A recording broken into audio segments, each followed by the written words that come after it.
What is the most powerful trait we have? You need power, speed. Let your imagination do the rest. Undisputed, the Mexican Monster Pack out now. Boxing King Media, delighted to be joined at the Box Park Gold Star event. Mr. Andy Lee in the house with Joseph Parker. Andy, how you doing? Looking dapper in your nice suit there. Yeah, it's an old suit, but I pulled it out. How old is it? Maybe a year and a bit. Right. Years. Not too bad. I thought he was going to say like 10, 15 years, the way he said it. Can't fit those ones. No. I think we'll start off straight away with the HAMZAH SHEERAZ. It's been a week, about 5-6 days since the fight. In fact, 7 days bang on.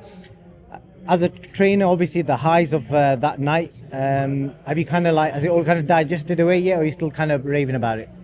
No, it's still, listen, you don't really get much time to think about these things. You enjoy the win, and I enjoyed the night and the next day. But then you're straight back home, with the family, and then you're in the gym on Monday, getting ready for the next one. You don't mess around. You're literally straight out the hotel, straight back on that flight. Obviously, when you got back home, you would have seen the big elephant in the room, all these crazy conspiracies online. I think it first started off about his beard. I'll start off with the beard, actually. You've got a beard yourself. Have you ever heard of a beard causing a cut or giving extra protection to the chin? No, I know there might be something in it, because I remember I don't remember it, but I heard the story of Duran fighting Sugar Ray Leonard. Second time, Angela Dundee made him shave and kind of upset Duran. It was more to do with that. I don't know. Listen, the thing about the hand wraps, I shouldn't even dignify it with a reply, but sometimes you got to defend yourself because it's absolute nonsense, and it's not even worth talking about now because I don't even want to make an issue of it. Yeah, it's a bit nuts because I started with a beard thing because that's what was mentioned on the commentary. Mike Coppinger and Jim Lampley were talking about how the beard can potentially give you extra protection. I think Antonio Tarver said it can sometimes hide the target, and then Coppinger said something about it being abrasive. Yeah, but it's been established now in beards, with Fury and Liam Cameron the other day. It's part of the game.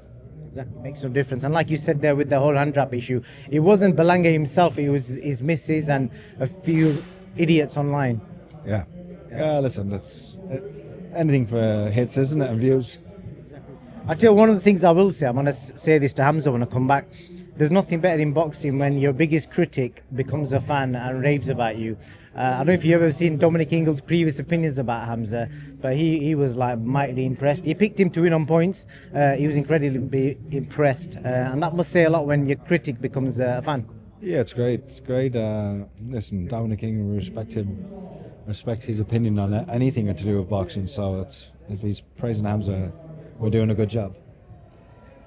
And the job that you're doing, you're not saying a lot, but how good is your job? Because you've seen loads of stuff online recently. People are raving about you being, the year's not even over yet. They're saying trainer of the year. We've got another 5 months to go yet. I got to take all easy fights from here on out, just to put it in the bag. Yeah.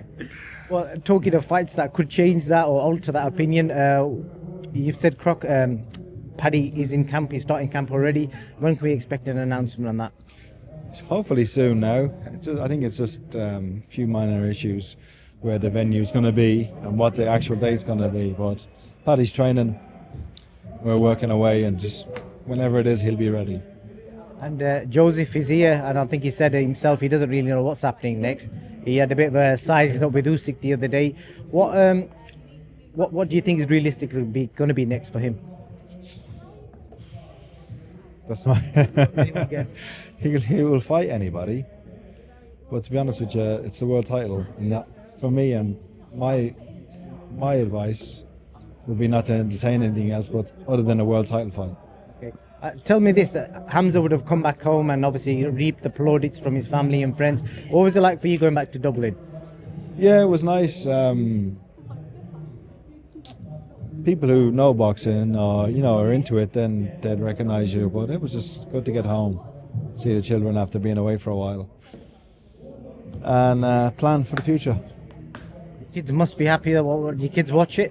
They did, they saw it, and they were very happy. They're getting to an age now where they understand what I do, and that the fact that I keep winning, it's good. And lastly, Andy, give us a brutally honest opinion on the fight today. What goes down? The closer it gets, the more chance I'm giving Dubois, even though he's still an underdog and it's hard to bet against USYK.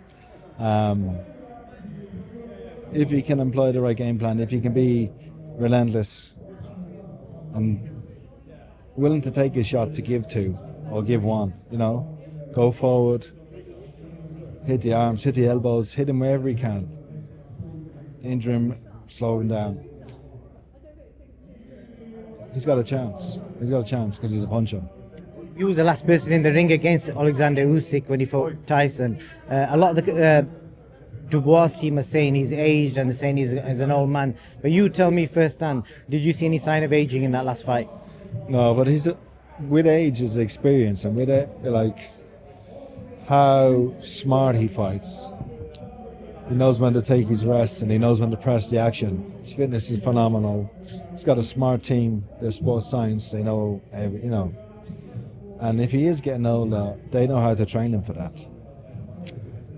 You can't look for any weaknesses. You got to focus on your strengths. Last question for you. The video I filmed of yourself and HAMZAH and the whole team doing the pre-fight prayers before he walked out. You know, as a Christian, what was that like for you guys? From an experience, all of you together. Obviously, it was said in English, so you knew what was being said. How did you find that? I find it uplifting. And for me, in my head, I'm saying it to my Savior, Jesus, you know. But I've had that experience plenty of times in the West, and especially with Sonny Bill Williams when I went to Australia for his fight. And I have a great affinity with Muslim people because of how they live their life.